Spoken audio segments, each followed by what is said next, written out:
Assalamualaikum warahmatullahi wabarakatuh. Perkenalkan, kami dari kelompok satu yang beranggotakan Aditya Ardi Nugraha, Aldi Agustiansyah, Ferdi Pitardi Susanto, Gilang Ilham Ramdan, dan Rika Afriani. Untuk judul proyeknya adalah Sistem Informasi Manajemen Kawasan Permukiman Kumuh atau SIM1. Untuk kode tendernya yaitu 8048614. Proyek ini dibuat pada tanggal 14 Februari 2023. Satuan kerjanya Dinas Perumahan dan Pemukiman Provinsi Jawa Barat. Untuk nilai HPS paket tersebut adalah 219.996 juta rupiah.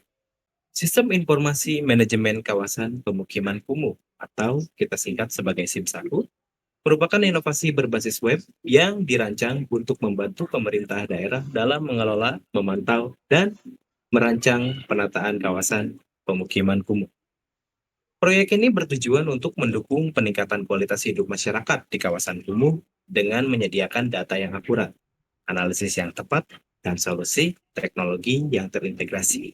Ini adalah mind map dari proyek SIMSAKU ini. Proyek ini mempunyai tujuan memudahkan pengelolaan program dan kegiatan, mempermudah sistem kerja dinas, meningkatkan transparansi data, mendukung perancangan yang tepat, meningkatkan partisipasi warga, dan berikut adalah tahapan-tahapan proyeknya dari analisis kebutuhan, mengumpulkan kebutuhan pengguna, mendokumentasikan kebutuhan dan mengidentifikasi stakeholder perancangan proyek, meliputi perancangan lingkup, penyusunan WBS, jadwal, timeline, serta estimasi biaya dan anggaran.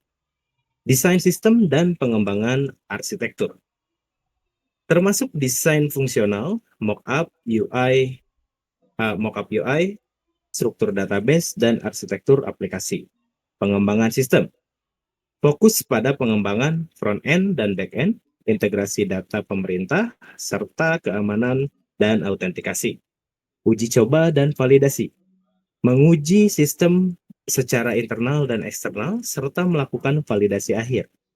Pelatihan dan dokumentasi, meliputi manual pengguna dan pelatihan untuk admin serta pengguna akhir. Akhir adalah implementasi dan serah terima. Penerapan sistem di server produksi, pengujian akhir, dan dokumentasi. Untuk proyek scope manajemen ini adalah Sistem Informasi Manajemen Kawasan Pemukiman Kumuh SIMSAKU adalah aplikasi berbasis web yang dirancang untuk membantu pemerintah daerah dalam mengelola, memantau, dan merencanakan penataan kawasan pemukiman kumuh. Sistem ini bertujuan untuk meningkatkan kualitas hidup warga di kawasan kumuh dengan memberikan data yang akurat dan analisis yang tepat mengenai kondisi kawasan tersebut di Provinsi Jawa Barat.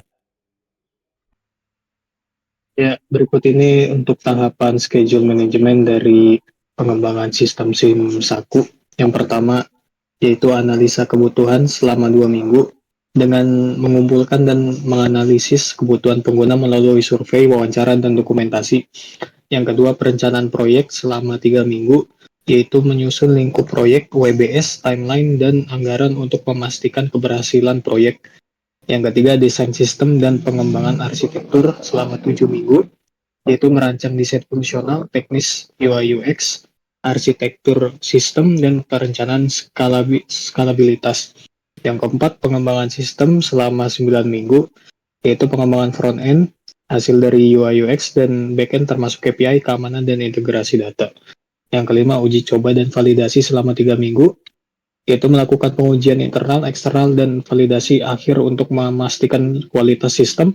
Yang keenam, pelatihan pengguna dan dokumentasi selama 2 minggu, yaitu menyusun manual pengguna, pelatihan admin dan end user, serta video tutorial. Yang terakhir, implementasi dan serah terima selama 2 minggu, yaitu deployment ke server produksi, pengujian akhir, dan serah terima resmi sistem kepada stakeholder. Baik, untuk schedule-nya sendiri, yaitu dikerjakan di Project Libre. Untuk durasinya yaitu 6 bulan, dimulai pada tanggal 14 Oktober 2024 sampai tanggal 15 April 2025. Baik, Proyek ini dimulai dengan analisa kebutuhan yang berdurasi 13 hari yang dimulai pada tanggal 14 Oktober sampai 30 Oktober yang dilakukan oleh asisten analis. Selanjutnya itu perencanaan proyek yang dilakukan berdurasi 16 hari yang dilakukan oleh project manager. Selanjutnya ada desain sistem pengembangan arsitektur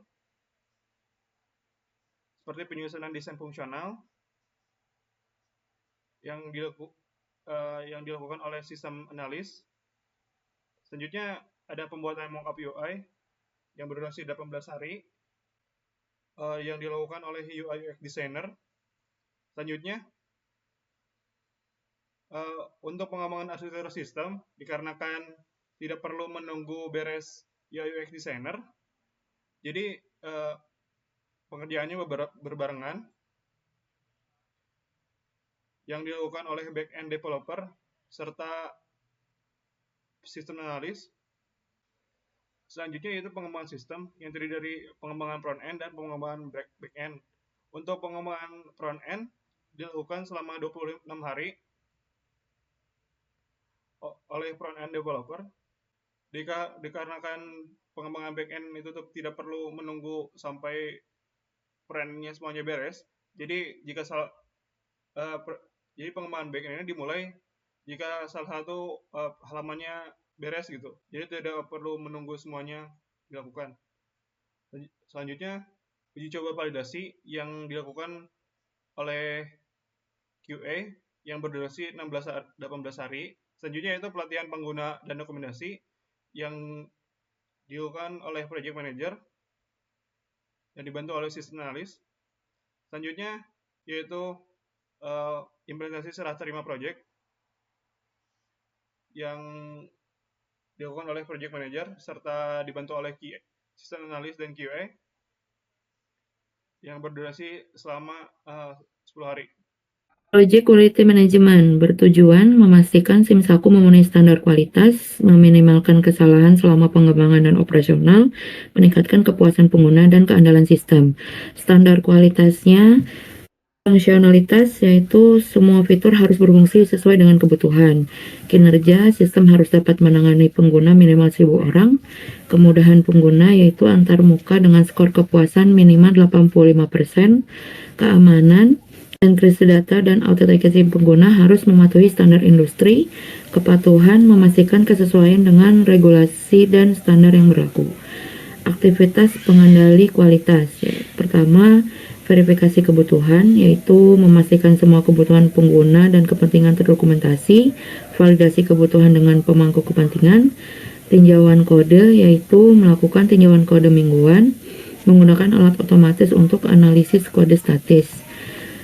Pengujian unit, pengujian integrasi, pengujian kinerja, dan pengujian penerimaan pengguna. Manajemen cacat, yaitu mencatat dan melacak cacat dalam sistem terpusat, memprioritaskan perbaikan cacat berdasarkan tingkat keparahan. Alat jaminan kualitas, yaitu framework pengujian seperti Selenium dan JUnit, alat tinjauan kode, Sonar QB, pemantauan kinerja, Gmeter, dan pelacakan masalah, Jira. Peran dan tanggung jawab manajemen jaminan kualitas, yaitu mengawasi proses QA dan memastikan kepatuhan. Pengembangan, melakukan pengujian unit dan perbaikan catatan. Penguji, melakukan pengujian mendalam dan melaporkan masalah. Manajemen proyek, memastikan standar kualitas sesuai dengan tujuan proyek. Tinjauan dan pembaharuan. Tinjauan kualitas 2 minggu dengan pemangku kepentingan, kemudian perbaikan berkelanjutan berdasarkan umpan balik dan hasil pengujian. Project Communication Management bertujuan memastikan komunikasi yang lancar di antara semua pemangku kepentingan proyek, memfasilitasi pertukaran informasi tepat waktu untuk menghindari penundaan. Metode komunikasi, salurannya adalah email, audiensnya semua pemangku kepentingan, salurannya rapat tim, audiensnya tim proyek, saluran laporan status, audiensnya manajemen dan sponsor, saluran pelacak masalah, itu tim proyek, obrolan atau kolaborasi real time, audiensnya tim pengembang, dan lokakarya pengguna, audiensnya pengguna akhir dan pemangku kepentingan. Proses eskalasi yaitu yang pertama memberitahu manajemen proyek tentang masalah kritis, yang kedua eskalasi masalah yang tidak terrealisasikan ke komite pengarah, yang ketiga untuk risiko eksternal melibatkan pejabat pemerintah atau sponsor terkait. Kontak utamanya yang pertama adalah manajemen proyek, yang kedua adalah manajer QA, yang ketiga adalah pengembang utama. Project Risk Management. Berikut adalah tabel risk register yang berisi risiko-risiko yang telah teridentifikasi. Kode R1 yaitu kesalahpahaman antara tim proyek. Risk responnya adalah meeting secara rutin dengan trigger kurangnya komunikasi antara anggota tim, adanya konflik antara anggota tim. Kode R2 yaitu server delay. Risk responnya itu membuat cadangan pada data center, triggernya banyaknya pengaksesan sistem dalam waktu bersamaan. Kode R3 yaitu kerusakan hardware. Risk responnya yaitu menugaskan hardware engineer untuk standby, triggernya kurangnya maintenance secara berkala.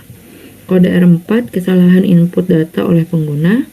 Risk responnya memberikan pelatihan pengguna secara rutin, triggernya kurangnya pemahaman pengguna terhadap sistem.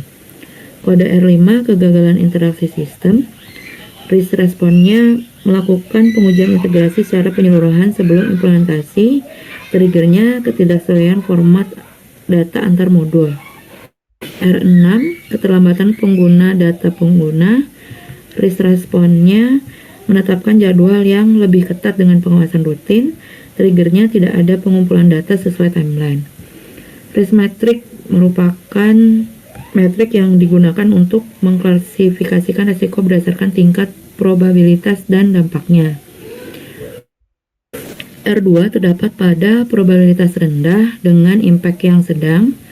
R6 terdapat pada probability sedang dengan impact sedang. R3 dan R4 terdapat pada probability tinggi dengan impact sedang. Kemudian R5 terdapat pada probability sedang dengan impact tinggi, dan R1 terdapat pada probability tinggi dengan impact tinggi. Untuk project requirement management itu untuk bertujuan untuk memastikan kebutuhan perangkat keras dan perangkat lunak proyek SIMSAKU ini terpenuhi dengan standar yang sesuai dan mendukung keberhasilan serta implementasi sistem. Untuk kebutuhan pengadaan itu ada pertama perangkat keras terdiri dari komputer untuk development itu 5 unit, server utama dan cadangan, serta perangkat jaringan. Yang kedua itu perangkat lunak, seperti lisensi pengembang perangkat lunak untuk development. Selanjutnya itu sistem database, dan terakhir itu cloud server dan domain. Selanjutnya itu prosedur pengadaan. Yang pertama, identifikasi kebutuhan, melibatkan tim proyek dan pemangku kepentingan. Yang kedua itu penyusunan rencana pengadaan, yaitu membuat daftar vendor, jadwal, dan strategi evaluasi. Yang ketiga itu pengajuan dan evaluasi penawaran, yaitu mengundang vendor untuk memberikan penawaran sesuai dengan spesifikasi. Dan terakhir itu negosiasi kontrak, menyepakati syarat dan ketentuan kontrak dengan vendor terpilih. Baik, untuk yang ke-9 yaitu Project Stakeholder Management. Yang pertama ada stakeholder analysis, identifikasi pemangku kepentingan. Yang pertama ada Imam Munawar, dia dari pemerintah daerah, peran sebagai sponsor proyek. Strateginya pembaruan rutin dan keterlibatan sistem SIMSAKU untuk kualitas yang tinggi. Yang kedua ada Rizky Fauzi dari tim pengembang, peran sebagai pelaksana proyek, kepentingan implementasi yang sukses. Lalu yang ketiga Ricky Anwar dari warga sebagai pengguna akhir, peran sebagai pengguna sistem. Kepentingannya sistem yang mudah digunakan dan fungsional. Lalu yang keempat Muhammad Reza dari tim LSM, peran sebagai penyedia dukungan dan umpan balik. Kepentingannya sebagai pemanfaatan sistem yang efektif. Lalu yang kelima Agus dari vendor TI, peran sebagai dukungan teknis.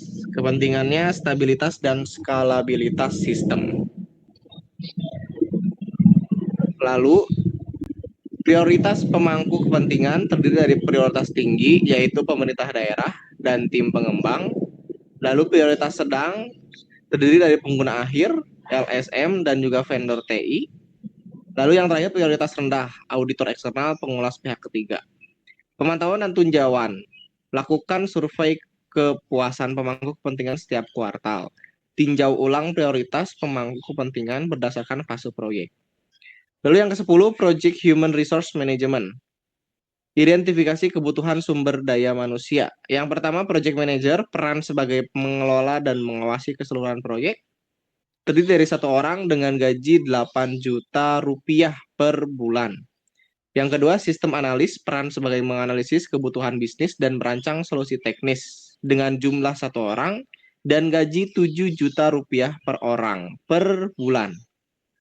Yang ketiga, Back-end Developer, peran sebagai mengembangkan logika back-end aplikasi dan sistem database dengan jumlah 1 orang dan gaji 5.500.000 rupiah per bulan. Yang keempat, Front-end Developer, mengembangkan antarmuka pengguna aplikasi dengan jumlah 1 orang dan gaji 5.500.000 rupiah per bulan. Yang kelima, UI UX Designer, peran sebagai merancang antarmuka pengguna yang intuitif, terdiri dari 1 orang dengan gaji 5.500.000 rupiah per bulan. Yang keenam, Quality Assurance, peran sebagai melakukan pengujian dan memastikan kualitas perangkat lunak, terdiri dari 1 orang dengan gaji 4 juta rupiah per bulan. Yang ketujuh, Administrator proyek, peran sebagai mendokumentasikan proses dan laporan proyek. Jumlahnya 1 orang dan dengan gaji 3.800.000 rupiah per bulan. Lalu ada manajemen tim. Yang pertama, pembentukan tim, menetapkan peran berdasarkan keahlian masing-masing anggota dan juga mendorong komunikasi terbuka untuk kolaboratif efektif. Yang kedua, pelatihan, memberikan pelatihan teknis berkelanjutan sesuai perkembangan proyek. Yang ketiga, evaluasi kinerja, yaitu umpan balik terstruktur setiap bulan untuk peningkatan kinerja individu dan tim. Lalu pengelolaan konflik dan motivasi. 1. Penanganan konflik, fasilitasi diskusi untuk menyelesaikan ketidaksepakatan secara konstruktif. Yang kedua, motivasi, pengakuan dan intensif atas kontribusi luar biasa. Lalu, yang terakhir, evaluasi dan pengakhiran proyek. Evaluasi akhir terdiri dari pengumpulan umpan balik dari seluruh tim dan pemangku kepentingan. Lalu menganalisis kesuksesan dan tantangan untuk perbaikan proyek mendatang. Lalu penutupan, mendokumentasikan hasil-hasil proyek, lalu menyusun laporan evaluasi untuk pembelajaran masa depan. Manajemen sumber daya manusia yang efektif akan memastikan setiap anggota tim bekerja secara maksimal, menciptakan lingkungan kerja kolaboratif, dan mendukung pencapaian tujuan proyek SIMSAKU. Sekian presentasi dari kelompok kami. Mohon maaf bila ada kesalahan-kesalahan. Wabillahi taufiq wal hidayah. Wassalamualaikum warahmatullahi wabarakatuh.